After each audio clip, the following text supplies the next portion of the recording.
L'Arménie a en fait envoyé promener les Russes et Vladimir Poutine en personne, qui avait décidé de poser des ultimatums au Premier ministre Nikol Pachinian, lorsque ce dernier avait rencontré la veille le dictateur russe. Je suis sûr que vous avez entendu comment Nikol Pachinian s'est moqué de Poutine, en disant qu'en Arménie, les réseaux sociaux et Internet ne sont pas bloqués, contrairement à la Russie. Mais beaucoup ont manqué un point très important.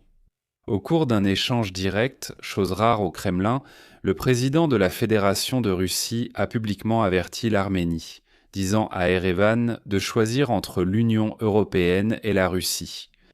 En gros, si vous ne choisissez pas, qu'est-ce qu'on va faire? On va tout simplement vous frapper en augmentant les prix du gaz. C'est-à-dire ce que la Russie a toujours fait, par exemple avec l'Ukraine. Elle faisait du chantage avec les prix du gaz. Et aujourd'hui, à Erevan, on a répondu qu'il vaudrait mieux que Vladimir Poutine ferme sa sale bouche avec de tels ultimatums. Aujourd'hui, au Parlement arménien, il a été déclaré qu'Erevan quittera l'OTSC et l'UEA si la Russie décide d'augmenter les prix du gaz livré à la République. C'était le signe que plus personne dans la région ne craint les Russes depuis longtemps. Mais derrière tout cela se cache aussi un accord entre les Arméniens et les Américains. Discutons-en ensemble maintenant. Mais pas simplement le fait que Pachinian se soit moqué de Poutine, mais des aspects bien plus profonds de cette rencontre. Je suis Alexei Pechery. Discutons du sujet. Avant de commencer, abonnez-vous à la chaîne, mettez un like et laissez un commentaire. Amis d'Ortu, si vous voulez soutenir cette chaîne YouTube, vous pouvez le faire financièrement. Avec n'importe quel don ou tout abonnement payant de soutien via les liens et les coordonnées dans la description de cette vidéo. Ou scannez le code QR qui s'affiche sur vos écrans. Je vous serai reconnaissant pour toute aide. Comme vous le savez, hier il y a eu une rencontre intéressante entre le Premier ministre arménien Pachinian et le dictateur russe Vladimir Poutine. Et lors de cette rencontre, Vladimir Poutine a publiquement averti l'Arménie, disant à Erevan de choisir entre l'Union européenne et la Russie. C'était un ultimatum, mais Vladimir Poutine oublie que peu le craignent encore ici. Et voilà que le Premier ministre de l'Arménie a répondu que dans son pays, le peuple est gouverné par un processus politique démocratique, et non par des dictateurs comme Vladimir Poutine. Et comme l'a déclaré avec assurance Vladimir Poutine, Moscou ne tolérera pas le rapprochement d'Erevan avec l'Union européenne. Et il a immédiatement ajouté que si l'Arménie continue de se tourner vers l'Europe, la Russie pourrait arrêter les livraisons de gaz russe à l'Arménie. Et d'ailleurs, c'est un autre signe pour tous ceux qui pensent qu'on peut traiter avec les Russes sauvages. Non, ce n'est pas possible, parce que les Russes menacent toujours. Et ils ignorent comment se comporter civilement. La civilisation et les Russes sont des notions complètement différentes. Ils n'en sont pas capables, ils menaceront toujours. Leur seul atout, ce sont les ressources naturelles, avec lesquelles ils menacent constamment. Au final, Poutine a déclaré, je cite, « Nous voyons qu'en Arménie, il y a un débat sur le développement des relations avec l'Union européenne. Il faut dire franchement et honnêtement que l'adhésion à l'Union douanière, ainsi qu'à l'Union européenne et à l'Union économique eurasiatique est impossible. Je souligne que cette Union économique eurasiatique, créée par la Russie en 2015, inclut l'Arménie, la Biélorussie, le Kazakhstan et le Kirghizistan. Et elle est destinée à assurer la libre circulation des marchandises, des capitaux et de la main-d'œuvre entre ses membres. Mais tout comme l'OTSC, c'est une structure artificielle qui ne tient absolument pas la comparaison avec l'Union européenne. Dans ce contexte, Vladimir Poutine a été touché. Le sujet des livraisons de gaz à l'Arménie, déclarant qu'actuellement la Russie vend du gaz à son voisin à un prix nettement inférieur à celui de l'Union européenne. Citation de Poutine. Les prix du gaz en Europe dépassent 600 $ pour 1000 mètres cubes, tandis que la Russie fournit du gaz à l'Arménie à 177,5 $ pour 1000 mètres cubes. Rappelez-vous que la différence est énorme. Mais le fait était que depuis que l'Arménie a conclu la paix avec l'Azerbaïdjan, elle déclare de plus en plus souvent qu'elle cherche à établir des liens plus étroits précisément avec l'Union européenne.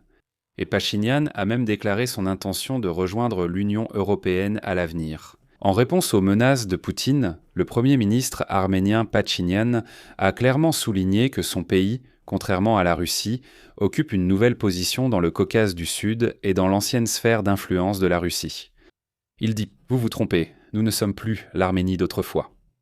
Ensuite, Pachinian a déclaré que lorsque le choix se posera entre cette union économique eurasiatique et l'Union européenne, il est évident de quel côté iront les Arméniens. en attendant que Poutine se contente du fait que les Arméniens ménagent globalement les équilibres.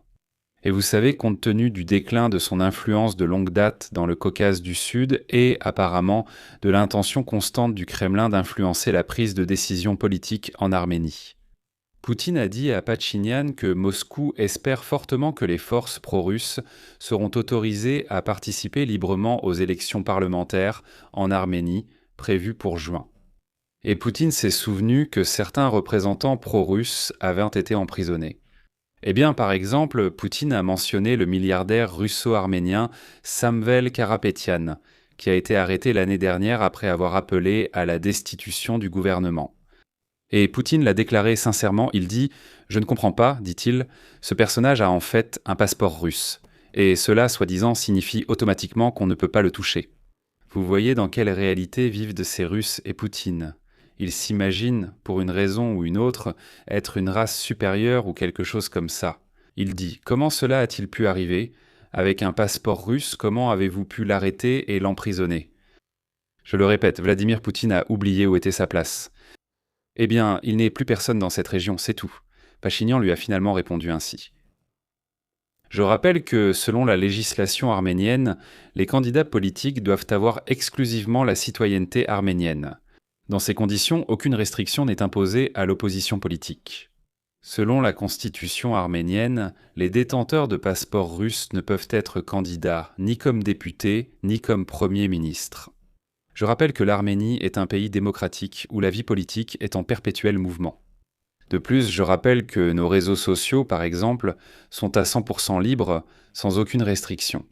Contrairement à la Russie, il n'y a pas de prisonniers politiques en Arménie. Dans l'ensemble, pour être honnête, nous n'avons pas de participants au processus politique en détention. Nous avons des citoyens qui pensent qu'il y a trop de démocratie en Arménie. Mais pour nous, c'est une question de principe. Dans l'ensemble, les relations de l'Arménie avec la Russie deviennent de plus en plus tendues depuis que l'Azerbaïdjan a entièrement repris la région du Karabakh en 2023. Finalement, en 2020, l'Arménie a suspendu son adhésion à l'organisation du traité de sécurité collective dirigé par la Russie, après que Moscou n'a pas soutenu Erevan lors de l'escalade au Karabakh en 2022. Finalement, Pachinian a déclaré que l'Arménie resterait dans l'OTSC, mais n'agirait pas pour une raison simple. Citation. Nous ne pouvons toujours pas expliquer à notre peuple, à nos citoyens, pourquoi l'OTSC n'a pas réagi, malgré les engagements qui existent. V. En réponse, Poutine s'est contenté de déclarer qu'il ne voyait pas l'intérêt de discuter de cette question, car ce sont des événements du passé. En gros, pourquoi remuer le passé ? Poutine a feint l'incompréhension. Il admet que cela a eu lieu, mais refuse d'en parler. Nicole Pachinian, s'il vous plaît, évitons ce sujet. Mais il faut reconnaître que la Russie était visiblement absente du processus de paix au Karabakh, aussi bien pendant qu'après la conclusion de l'accord. Et Erevan, comme Bakou, se sont automatiquement et simultanément distanciés de Moscou, réorientant conjointement leur politique étrangère vers l'Union européenne et les États-Unis. Ainsi, aujourd'hui, le président du Parlement arménien, Alen Simonian, a déclaré qu'Erevan quitterait carrément l'OTSC et l'UEEA si la Russie décidait d'augmenter les prix du gaz livré à l'Arménie. Autrement dit, si Poutine met sa menace sur le gaz à exécution, ils quitteront ces organisations, donc inutile de les maintenir. Parce que c'est exactement la menace que profère Poutine. Citation. De telles discussions liées au prix du gaz ne sont pas nouvelles et ont eu lieu pendant de nombreuses années. Je dois dire que si la Russie décide d'augmenter les prix du gaz pour l'Arménie, alors l'Arménie prendra sa propre décision et elle se retirera définitivement. Que ce soit de l'OTSC, de l'UEEA ou des autres structures liées à la Russie. Ainsi, l'époque de l'influence de la Russie sur cette région est officiellement terminée. Et comme vous pouvez le voir, plus personne ne prend ce Piachka au sérieux. Et il ne lui reste plus qu'à dire « Mais enfin, s'il vous plaît, ne parlons pas de ce sujet et ne le discutons pas. » Et remarquez comment il était assis, tout gêné, lorsque Pachinian disait « Chez nous, Internet n'est pas bloqué, contrairement à chez vous. » Je vais m'arrêter ici. Donnez votre avis et vos conclusions dans les commentaires sous cette vidéo. Abonnez-vous à la chaîne, activez la cloche et n'oubliez pas de mettre un like. Et abonnez-vous absolument à ma chaîne Telegram Petchi News. Le lien se trouve dans la description. Sous cette vidéo, dans la description, vous trouverez également toutes les façons de soutenir le travail de cette chaîne YouTube. Je vous en serai reconnaissant. C'est tout pour aujourd'hui. Prenez soin de vous. À bientôt à tous.